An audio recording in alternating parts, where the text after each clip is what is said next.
O panoorin natin si Joel Villanueva, ika-13 Hudas, number 13. Siya ang pinaka-Hudas talaga, huli. Hudas talaga to si Villanueva. O panoorin natin. Hindi pangalan ng kalye ang pinapalitan. Kaluluwa ng bayan natin ang pinapalitan. Hindi basta-basta pinakikialaman. Bakit? Kaluluwa ng bayan ko. Yung mga nagdarakop, yung mga naghihikahos, nangangailangan ng tulong, nangangailangan ng ayuda ng gobyerno, umaasa sa tulong ng gobyerno, sasamantalahan natin. Hindi pangalan ng kalye ang pinapalitan. Kaluluwa ng bayan natin ang pinapalitan. Hindi basta-basta pinakikialaman. Bakit? Kaluluwa ng bayan ko. Yung mga nagdarakop, yung mga naghihikahos, nangangailangan ng tulong, nangangailangan ng ayuda ng gobyerno, umaasa sa tulong ng gobyerno, sasamantalahan natin. Hindi pangalan ng kalye ang pinapalitan. Kaluluwa ng bayan natin ang pinapalitan. Hindi basta-basta pinakikialaman. Bakit? Kaluluwa ng bayan ko. Yung mga nagdarakop, yung mga naghihikahos, nangangailangan ng tulong, nangangailangan ng ayuda ng gobyerno, umaasa sa tulong ng gobyerno, sasamantalahan natin.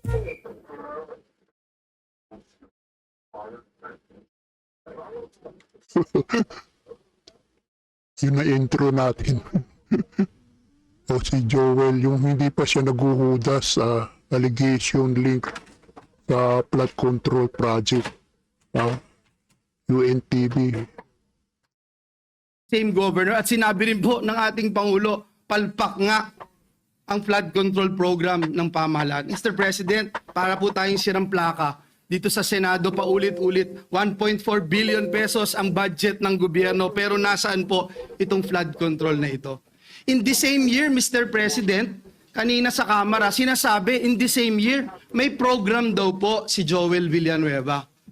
Wala pong ma-verify, wala pong ebidensya, wala pong resibo. Pero patuloy po itong tinatanong. Mr. President, sabi ng matatanda, kung sino yung lumalaban, siya yung gusto nilang tamaan ng mga... Joel Villanueva, sabi mo walang ebidensya. Bakit ka natakot? Nagudas ka. Ibig sabihin, totoo yung allegation nilang kurakot ka. Kupal ka, tigas talaga ng mukha mo. sindikato. And if you can't convince them, confuse them. Binanggit din po yan ni Mayor Vico Soto. Mr. President, hinahanap pa ba natin ang mastermind? Dito rin po sa buluhagan na ito, Mr. President, unang nasabi yung binabanggit kahapon ni Senate President Escudero, a name that cannot be mentioned. Walang iba kundi si Dracula, na ginawang tagapagbantay ng Kamara doon po sa National Blood Bank natin. Ngayon, Mr. President, nasan po si Dracula? Bumaba daw po yung dugo. Bakit? Kulang na po ba ang supply ng dugo? Kaya sa iba na humahanap ng dugo si Dracula? Sino ba ang mastermind nito, Mr. President? Hindi po ba ganito rin po yung ginawa sa atin 2 years ago nung nilabanan natin yung People's Initiative na may mga script na pinababasa at basa, scripted lahat. Kahit walang ebidensya, i-contempt mo. Kahit walang ebidensya, ipako mo sa krus. Mr. President, hindi po tayo natatakot sa mga ganitong uri ng demolition job. Handa rin po tayong madungisan ang ating pangalan, mainsulto o batikusin kung ito naman po ang magliligtas sa ating mga kababayan at tuldok sa anlibaha. Hayop ka. Magsalita, hindi natatakot. Kupal ka talaga. Bumaliktad ka ng hayop ka. Ina mo talaga. Ginagamit mo pa yung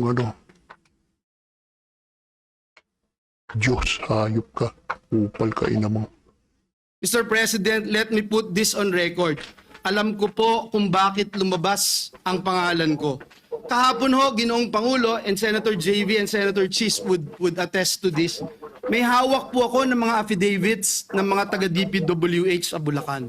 Pinakita ko po sa kanila at sabi ko, i-bring up ko po doon sa committee ni Senator Marcoleta.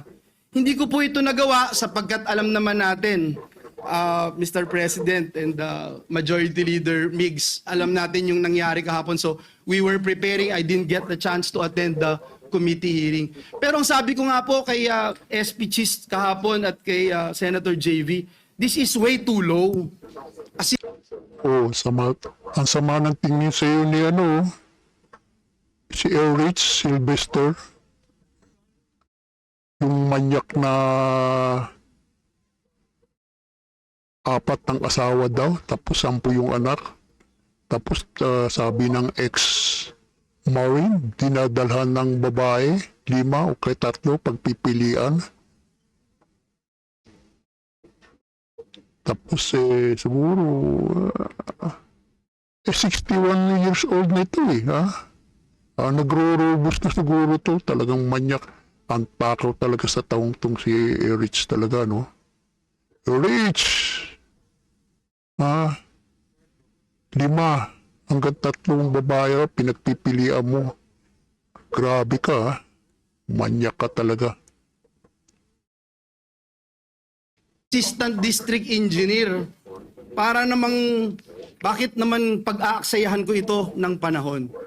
And then, ito nga po, lumabas bigla kahapon ang taong ito. And I'm not trying, Mr. President, na just to defend myself and hit this pawn, Mr. President. Kasi alam naman natin sinong may hawak dito. Kaya ang hiling ko po sa bulwagang ito, ang hiling ko rin sa ating Pangulo, alam ko na sincero po kayo. Alam ko po na masakit po sa inyo itong nangyayari. Pero klarong-klaro po sinong mastermind, Mr. President. Klarong-klaro po kung nasaan na si Dracula, kung bakit bumaba ang kanyang dugo kasi hindi na malaman kung saan tatago yung bilyon-bilyon o trilyon-trilyon sa labi. Hindi na alam kung saan kaya bumaba po yung dugo. At mismong si Dracula sinasabi hindi naman niya gagawin ito kung walang basbas ng amo niya. Sino ba ang amo niya? Sino ba ang Dracula? Ayaw mo pang diretsahin si Tambaluslos. Kupal ka, takot ka, inom mo talaga. Yeah, Mr. President. Sino ba ang naglagay sa kanya bilang tagapagbantay ng national budget? So yun lang po, Ginoong Pangulo, ang nais kong sabihin.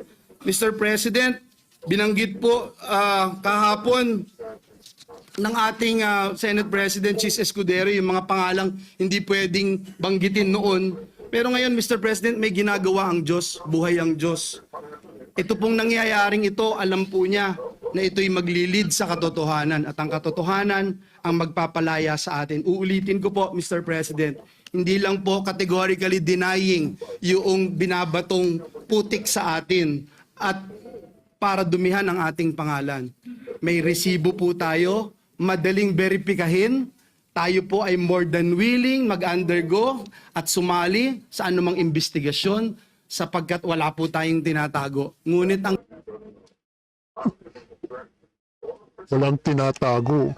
Bakit bumaligtad ka, nagudas ka, ina mo talaga?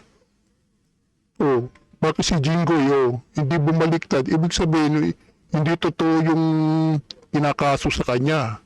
Sa'yo, bumaliktad ka kasi takot ka, totoo yung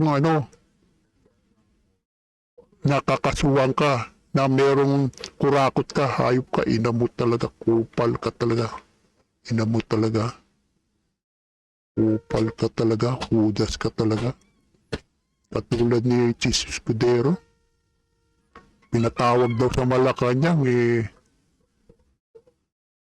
ilang araw, nagpakita na, bumaliktad ang hayop, nawala rin yung bayag ng Chis Escudero itong hayop nito Kupal din, isa pang kupal itong Chis nito Escudero, hayop ka. Hindi pangalan ng kalye ang pinapalitan. Kaluluwa ng bayan natin ang pinapalitan. Hindi basta pinakikialaman. Bakit? Kaluluwa ng bayan ko. Yung mga nagdarahop, yung mga naghihikahos, nangangailangan ng tulong, nangangailangan ng ayuda ng gobyerno, umaasa sa tulong ng gobyerno. Sasamantalahan natin. Hindi pangalan ng kalye ang pinapalitan. Kaluluwa ng bayan natin ang pinapalitan. Hindi basta pinakikialaman. Bakit? Kaluluwa ng bayan ko. Yung mga nagdarahop, yung mga naghihikahos, nangangailangan ng tulong, nangangailangan ng ayuda ng gobyerno, umaasa sa tulong ng gobyerno. Sasamantalahan natin.